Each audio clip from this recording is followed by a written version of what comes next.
Alors, voici une question qui nous a été demandée par Philippe de France et ça va comme ceci. Jésus a-t-il déjà ouvert les sceaux? Bien sûr, lorsque nous parlons des sceaux, nous faisons référence à ce livre à 7 sceaux dont nous avons la description dans le 5e chapitre du livre de l'Apocalypse, alors que Jean a été ravi au ciel à partir de l'île de Patmos, bien sûr. Il a été ravi en esprit et il s'est retrouvé au ciel dans la présence même de Dieu. Et il a vu plusieurs choses, évidemment. Première chose qu'il a vue, c'est le trône de Dieu et quelqu'un qui était assis sur le trône. Et il avait dans sa main droite un livre écrit en dedans et en dehors et scellé de 7 sceaux. Ce livre est très important puisqu'il contient les différents jugements qui vont s'abattre sur cette planète durant les 7 années de tribulation de la fin. Et c'est une bonne question parce que quelquefois nous entendons des gens dire, par exemple, à cause des problèmes que nous expérimentons présentement, les actes terroristes et les bouleversements majeurs un peu partout dans notre monde, les gens quelquefois disent, ben voilà, nous sommes sous le 2e ou le 3e sceau du livre de l'Apocalypse et les jugements de Dieu ont commencé à s'abattre sur cette planète. Alors, Jésus a-t-il commencé à ouvrir les sceaux de ce livre en 7 sceaux? Bien, la réponse est un non catégorique et voici pourquoi il n'est pas possible que ces sceaux soient déjà ouverts. Premièrement, nous devons réaliser que ce qui est contenu dans ce livre en 7 sceaux, ben, ce sont justement les détails de ces différents jugements qui s'abattront un jour sur cette planète et ça se réfère aux 7 années de tribulation de la fin. Et cette période de 7 années de tribulation ne peut commencer tant et aussi longtemps que cette confirmation de l'alliance n'a pas été signée. Dans le livre du prophète Daniel, évidemment, Daniel, c'est un livre vraiment exceptionnel concernant les prophéties de la fin que nous avons dans l'Ancien Testament. Il est exceptionnel parce que Daniel a reçu plusieurs visions, plusieurs révélations concernant les derniers jours. Et après avoir reçu toutes ces visions et ces révélations, voilà ce qu'on lui a dit. « Tiens secrète ces paroles, Daniel, et scelle le livre jusqu'au temps de la fin. » Alors, plusieurs le liront et la connaissance augmentera. Et c'est pourquoi c'est un livre qui est vraiment destiné pour nous, c'est pour notre génération, parce que les paroles ont été scellées pour le temps de la fin. Et puisque nous savons, par les différents signes que nous voyons autour de nous, nous sommes rendus au temps de la fin, ce livre est vraiment très précieux pour nous et va nous communiquer beaucoup de révélations que nous avons besoin de connaître dans ces temps de la fin.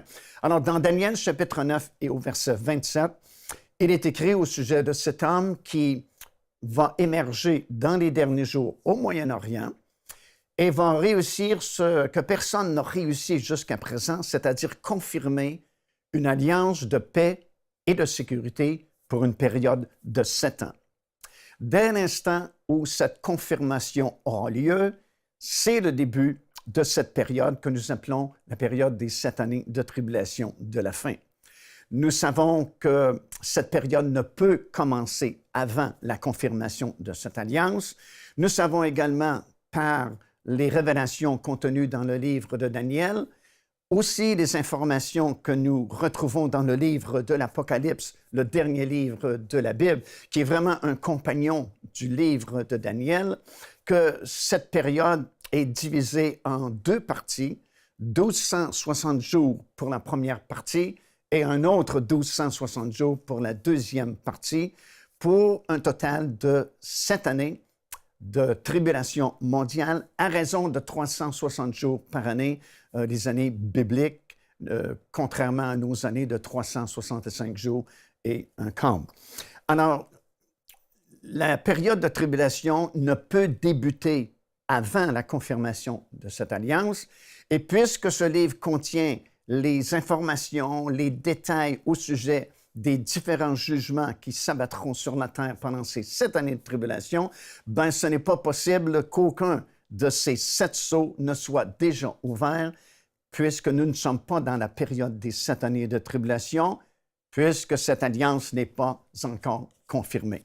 Deuxièmement, aucun de ces sceaux ne peuvent être ouverts encore, parce qu'avant l'ouverture du premier sceau de ce livre à 7 sceaux, l'Église du Seigneur Jésus-Christ doit être enlevée.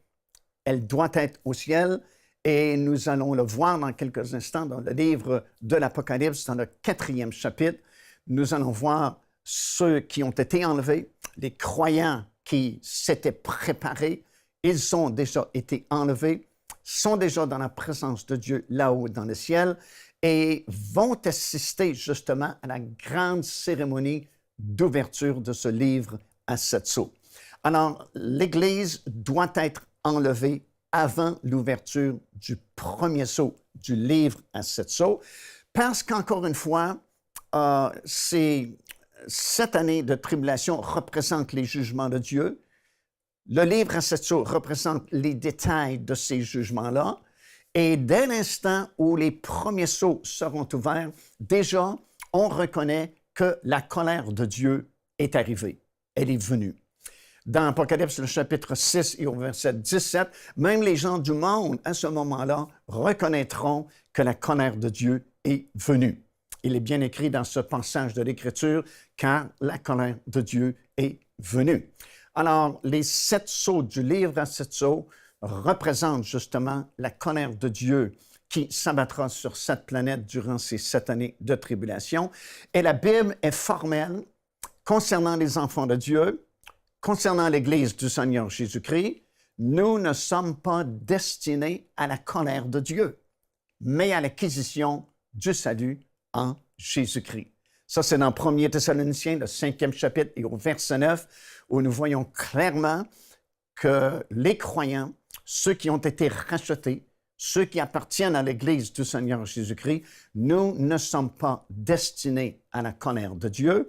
Et dès l'instant où le premier sceau de ce livre à 7 sceaux est brisé par l'agneau de Dieu, ben c'est le début de la colère de Dieu. Alors évidemment, nous ne pouvons plus être sur cette terre parce que justement, nous ne sommes pas destinés à la colère de Dieu.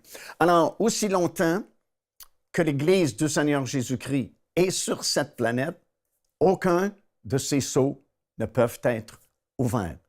Et souvent, on entend prêcher parce qu'il y a bien sûr différentes positions que les gens prennent concernant le moment de l'enlèvement de l'Église. Certains disent que, bon, l'Église doit traverser les 7 années de tribulation et ce n'est qu'à la toute fin de ces 7 années de tribulation que l'Église sera enlevée.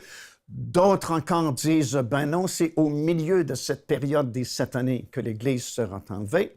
Mais si vous étudiez attentivement la parole du Seigneur, c'est clair, c'est évident que l'Église du Seigneur Jésus-Christ ne peut être enlevée à la fin des 7 années de tribulation. Il y a plusieurs bonnes raisons pour cela, mais je pense que la raison la plus forte, c'est que c'est totalement impossible que l'Église passe les 7 années de tribulation, parce que si c'était le cas, on renverserait le principe des prémices que le Seigneur Dieu lui-même a établi. Ce principe des prémices a été établi lorsque Dieu a délivré son peuple hors d'Égypte et a voulu les diriger vers le pays de Canaan. Et dans le livre du Lévitique, le 23e chapitre et au verset 10, nous lisons ceci. « Quand vous serez entrés dans le pays que je vous donne et que vous y ferez la moisson, vous apporterez au sacrificateur une gerbe, prémisse de votre moisson. Le sacrificateur prendra la gerbe, l'agitera de côté et d'autre devant l'Éternel afin qu'elle soit agréée, et le sacrificateur l'agitera le lendemain du sabbat. » Alors, lorsque Dieu a délivré son peuple hors d'Égypte, voulant le conduire vers le pays promis, le pays de Canaan, il a dû leur donner un cours intensif, si vous voulez, en agriculture. Parce que lorsqu'ils seront entrés dans le pays promis, ils devront justement cultiver la terre Et ces gens-là ne connaissaient rien vraiment à l'agriculture, puisqu'en Égypte, c'était des faiseurs de briques, comme nous le savons. Alors Dieu va leur donner un cours intensif en agriculture et va leur expliquer que dans le pays où ils vont entrer, il y aura 3 grandes moissons annuellement, au printemps, à l'été et à l'automne. Au printemps, c'est la première moisson, l'orge. À l'été, la deuxième moisson, le blé. Et finalement, à l'automne, la troisième et dernière moisson, les autres fruits comme les dattes, comme les raisins, ce qui prend plus de temps à mûrir, évidemment. Et voilà le principe qu'il va établir ici dans Lévitique, chapitre 23 et le verset 10. Il va leur dire, lorsque ce sera le temps de la moisson, prenons par exemple la première moisson, l'orge, au printemps, avant qu'un individu puisse moissonner son champ d'orge et profiter de cette moisson, il y a une gerbe de cette moisson-là, les prémices de cette moisson-là. Cette gerbe doit être apportée au sacrificateur au temple, qui lui va l'agiter devant l'Éternel de gauche à droite, afin qu'elle soit agréée par l'Éternel. Et lorsque ces prémices seront agréées par l'Éternel, alors et alors seulement, le cultivateur pourra moissonner son champ d'orge et en tirer profit. Alors, c'est un principe fondamental concernant l'agriculture, concernant les semailles et les moissons, qui ne peut être renversé. Et le principe est aussi simple que ceci, les prémices d'abord, le reste du champ ensuite. Mais ce que nous apprenons également dans les Écritures, c'est que ce principe des prémices ne s'appliquait pas uniquement à l'agriculture, mais s'appliquait également à la résurrection des justes. Et c'est pourquoi nous savons que c'est impossible que l'Église passe au travers ces 7 années de tribulation, parce que si c'était le cas, on renverserait le principe des prémices, parce que si c'était le cas, les martyrs, ceux qui donneront leur vie en martyrs durant les 7 années de tribulation, seraient rendus au ciel avant l'Église. Si c'était le cas, la grande foule innombrable du chapitre 7 de l'Apocalypse serait rendue au ciel avant l'Église. Si c'était le cas, les 144 000 Juifs qui sont scellés vers le début des 7 années de tribulation et sont enlevés au milieu des 7 années de tribulation seraient déjà rendus au ciel avant l'Église.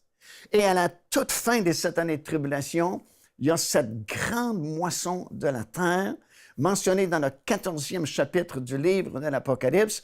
Et dans le 15e chapitre, les premiers versets, nous voyons ces milliers de personnes qui auront donné leur vie au Seigneur Jésus-Christ à la fin des 7 années de tribulation parce qu'un ange aura prêché l'Évangile éternel à ce moment-là. Et bien sûr, des milliers de personnes auront accepté le Seigneur Jésus-Christ. Et nous les retrouvons au début du 15e chapitre du livre de l'Apocalypse, debout dans la mer de cristal et devant le trône de Dieu. Alors, ces milliers et milliers de personnes-là, eux aussi seraient rendus au ciel avant l'Église. Et c'est comme si Dieu disait, « Oh, voilà, tout le monde est rendu au ciel, tous les rachetés de l'Éternel sont rendus au ciel, et j'ai comme oublié mon Église à la fin des 7 années de tribulation. » Non, c'est impossible, parce que si c'était le cas, on renverserait le principe des prémices que Dieu lui-même a établi. Et si c'était le cas, le champ aurait été moissonné avant les prémices. Donc, c'est impossible que l'Église traverse ces 7 années de tribulation parce que les croyants du Nouveau Testament, ce sont les prémices de cette période de la grâce du Seigneur Jésus-Christ, le temps de l'histoire terrestre de l'Église du Seigneur Jésus-Christ. Alors, voilà une autre raison pour laquelle aucun de ces 7 sceaux-là du livre à 7 sceaux ne peut avoir déjà été ouvert parce que les croyants, l'enlèvement des croyants doit se produire avant l'ouverture de ce premier sceau-là. Dans le livre de l'Apocalypse également, il y a un principe également qui est impératif de respecter, une division que le Seigneur Jésus-Christ lui-même a faite du dernier livre de la Bible, le livre de l'Apocalypse. Et c'est dans le premier chapitre, au verset 19, que le Seigneur Jésus-Christ lui-même va expliqué que le livre de l'Apocalypse est en 3 parties, si vous voulez. Parce qu'il a dit à Jean dans le premier chapitre et le verset 19, « Écris les choses que tu as vues, écris les choses qui sont, et écris les choses qui doivent arriver après elles. » Alors, 3 divisions dans le livre de l'Apocalypse, ou 3 parties, si vous voulez. Écris d'abord les choses que tu as vues, et ça nous est décrit dans le premier chapitre du livre de l'Apocalypse. Et ce que Jean a vu, bien sûr, c'est la vision du Seigneur Jésus-Christ ressuscité et dans son rôle de souverain sacrificateur. Et la vision que Jean a eue du Seigneur Jésus-Christ, comme nous le savons, il était au milieu de ces 7 chandeliers d'or et son aspect était totalement différent du Jésus que Jean avait connu pendant ses 3 années de ministère ici sur la terre. Ses cheveux étaient blancs, ses yeux étaient comme des flammes de feu, ses pieds comme du feu embrasé, les reins plutôt embrasés comme du feu. Alors vraiment un aspect totalement différent du Jésus qu'il avait connu, parce qu'à ce moment-ci, il est dans son rôle de souverain sacrificateur. Lorsque Jésus est venu sur cette terre et qu'il a fait 3 années à peu près de ministère, il était reconnu comme un prophète. Par sa résurrection d'entre les morts, il est entré dans son 2e grand ministère, celui de souverain sacrificateur, lequel il fait encore pour son Église aujourd'hui, puisque l'Église est encore sur cette terre. Et lorsqu'il reviendra à la toute fin de cette année de tribulation, chapitre 19 du livre de l'Apocalypse, il est écrit sur son vêtement « Roi des rois et Seigneur des seigneurs », parce qu'à ce moment-là, il entrera dans son 3e grand ministère, celui justement de Roi des rois et Seigneur des seigneurs. Alors ça, c'est la première partie du livre de l'Apocalypse, écrit au sujet des choses que tu as vues. 2e partie, écrit au sujet des choses qui sont. Ben, les choses qui sont nous sont décrites dans le 2e et le 3e chapitre du livre de l'Apocalypse. Et en réalité, c'est une vue panoramique et prophétique, si vous voulez, de toute l'histoire terrestre de l'Église du Seigneur Jésus-Christ, révélée sous la forme de 7 églises, Éphèse, Smyrne, Pergame, Thyatire, et ainsi de suite, jusqu'à Philadelphie et Laodicée, qui, en fait, représentent les 7 grandes époques de l'histoire terrestre de l'Église du Seigneur Jésus-Christ. Je dis bien l'histoire terrestre du Seigneur Jésus-Christ, parce que l'Église n'est pas une institution éternelle, l'Église n'a pas toujours existé et elle n'existera pas toujours non plus. L'Église a commencé par l'effusion du Saint-Esprit sur les 120 quelques disciples qui s'étaient réunis dans la chambre haute à Jérusalem après la résurrection du Seigneur. Et vous savez, tout ce qui a un commencement doit nécessairement avoir une fin. Bon, nous naissons une journée, nous allons mourir une autre journée. Nous commençons un travail une journée, puis qu'on le veuille ou non, on se fait mettre à la retraite une autre journée. Alors, tout ce qui a un commencement doit nécessairement avoir une fin. Alors, puisque l'Église a eu un commencement dans la chambre haute à Jérusalem, elle doit avoir une fin, et cette fin se produira dès l'instant où cette trompette de Dieu sonnera et que les morts en Christ ressusciteront et que nous qui serons vivants à cette époque-là, nous serons changés, comme dit l'apôtre Paul, dans un instant, dans un clin d'œil, et nous monterons dans les airs à la rencontre du Seigneur. À compter de ce moment-là, l'histoire terrestre de l'Église est terminée. Il n'y aura plus d'Église du Seigneur Jésus-Christ à partir de ce moment-là sur la terre. Bien sûr, il y aura de fausses religions, bien sûr, il y aura différentes sortes d'églises durant les 7 années de tribulation, mais l'histoire terrestre de l'Église sera terminée, sa mission est accomplie, nous n'aurons plus besoin de l'Église puisque nous serons rendus au ciel. Et vous remarquez dans le livre de l'Apocalypse, à compter du 4e chapitre, jusqu'à la toute fin du livre, le mot « Église » n'apparaît plus une seule fois. Parce qu'après le moment de l'enlèvement, elle sera désormais connue sous le nom d'épouse du Seigneur Jésus-Christ. Alors, la deuxième partie du livre, ce sont les choses qui sont, c'est-à-dire l'histoire terrestre de l'Église. Et au moment où nous enregistrons cette émission de télévision, nous sommes toujours dans les choses qui sont, parce que l'enlèvement n'a pas encore eu lieu. Donc, l'Église est encore ici sur la planète. Nous sommes toujours dans l'histoire terrestre de l'Église du Seigneur Jésus-Christ. Donc, nous sommes dans la deuxième partie du livre de l'Apocalypse, les choses qui sont. Et la troisième et dernière partie de ce livre-là, c'est la plus grande, la plus longue partie. Elle débute au 4e chapitre, verset 1, et jusqu'à la fin du livre, le 22e chapitre, ce sont les choses qui doivent arriver après elles. Elles, ce sont les choses qui sont l'histoire terrestre de l'Église. Et la troisième partie, ce sont les choses qui doivent arriver après les choses qui sont. Encore une fois, c'est-à-dire l'histoire terrestre de l'Église. Donc, si nous comprenons bien, à compter du 4e chapitre du livre de l'Apocalypse, dès le premier verset, et jusqu'à la toute fin du livre, absolument rien de tout ce qui est écrit dans ces nombreux chapitres n'est encore arrivé, parce que ça fait partie de la troisième partie du livre, et ce sont les choses qui doivent arriver après les choses qui sont.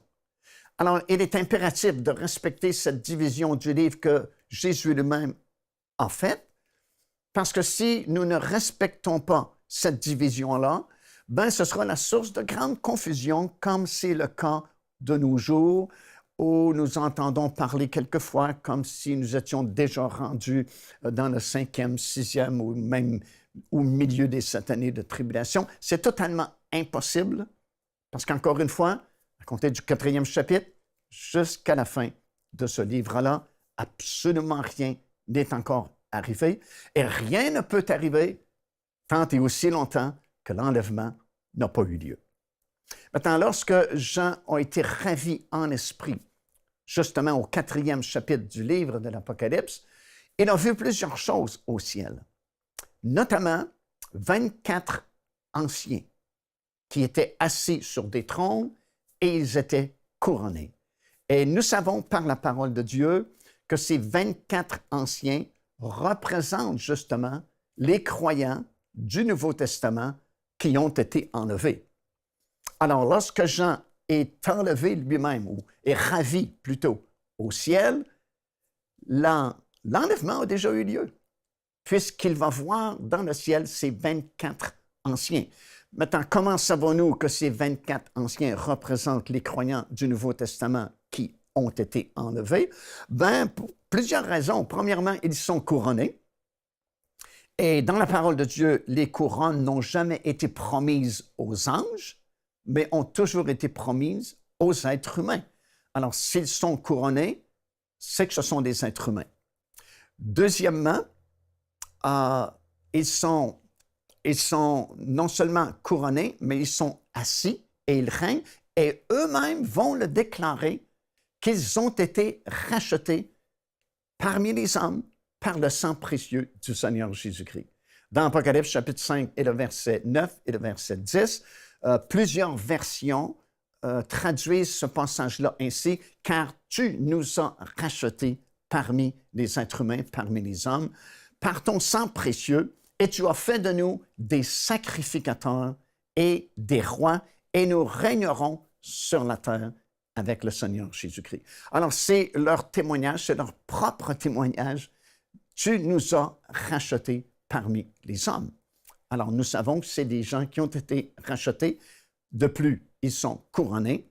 Et bien sûr, le chiffre 24 ne signifie pas qu'il n'y a que 24 personnes qui ont été enlevées, mais c'est un chiffre représentatif, tout comme David, dans l'Ancien Testament, avait regroupé les milliers et les milliers de prêtres qui faisaient le service dans le temple autrefois en 24 classes de prêtres.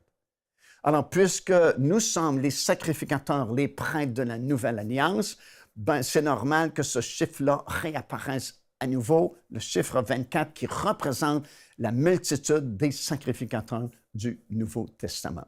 Alors, lorsque Jean est ravi au ciel, L'enlèvement a déjà eu lieu, puisque nous voyons les croyants représentés par ces 24 anciens qui sont devant l'Éternel, et nous allons un jour assister à l'ouverture de ce fameux livre à 7 sceaux.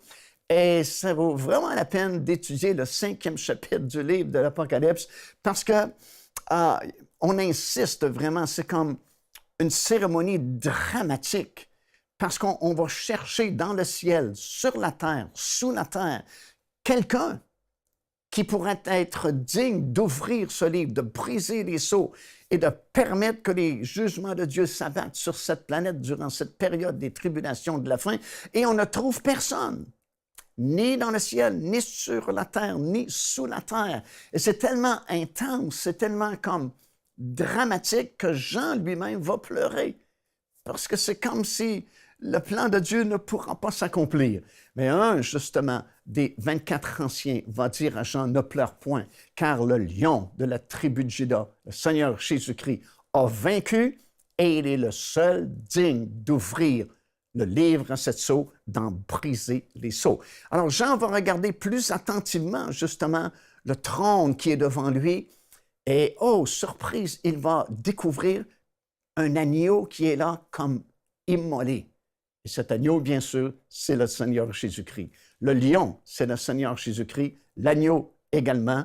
Lorsqu'il est venu la première fois, il est venu comme un agneau afin de donner sa vie pour tous ceux qui croiraient en lui. Mais lorsqu'il reviendra cette deuxième fois à la fin des 7 années de tribulation, il revient comme le lion de la tribu de Juda, parce qu'à ce temps-là, il ne reviendra pas comme un sauveur, il ne revient pas pour mourir une deuxième fois sur la croix de Golgotha et souffrir pour nos péchés, mais il va revenir comme le roi des rois et le Seigneur des seigneurs, et il établira son royaume sur toute la surface de la terre. Alors non, aucun de ces sceaux n'est ouvert, mais c'est pour très bientôt maintenant. Nous espérons que cette émission vous a béni.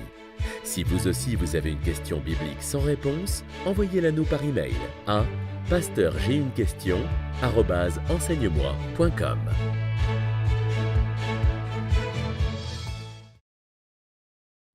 Cette émission est rendue possible grâce au précieux soutien des partenaires d'Enseigne-moi Canal International. Retrouvez tous nos programmes sur enseigne-moi.com.